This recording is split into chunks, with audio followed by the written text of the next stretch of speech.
Now, secondly, is how you spend your time is more important than how you spend your money.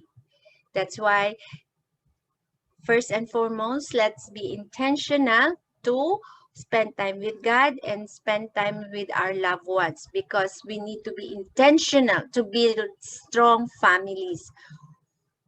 Why it's important? We need to make time with our spouse. I know some of our spouse may be occupied, but try to just approach them like, love, honey, daddy. How do you call your significant other or your husband or your wife with your tone of voice? I miss you. Can we spend time together? Let's talk. Let's like that. Because I know you have different time. Maybe this time you want to talk and the other one still wants to work. So it's be careful how you approach, also that it's not demanding.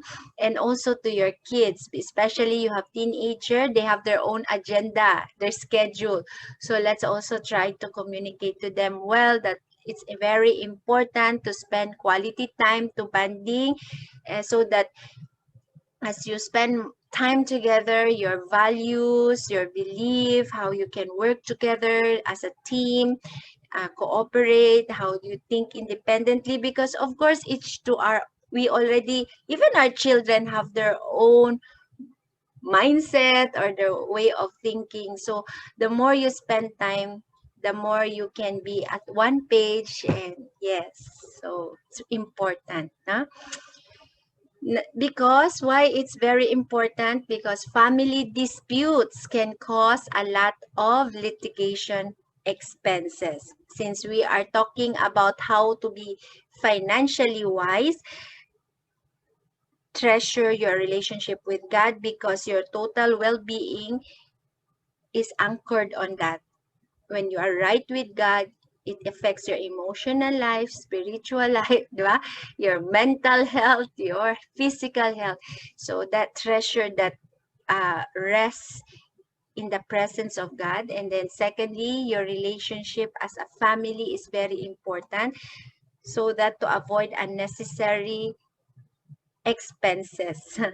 I know if we have lawyers in the house, if we have, how expensive it is to have this litigation expenses. So stay married, stay together as much as possible, because that's also biblical, right?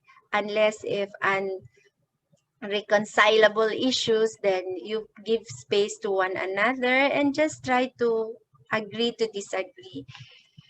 Yeah, and the Bible wants to remind us also in 1 Timothy 5:8.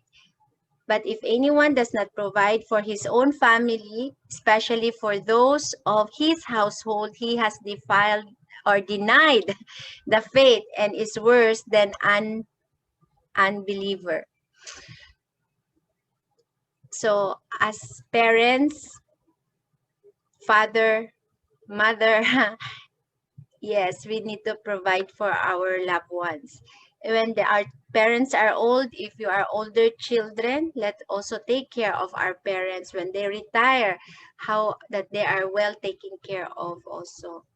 So, because that's God's command for us believers to take care of our people in our household.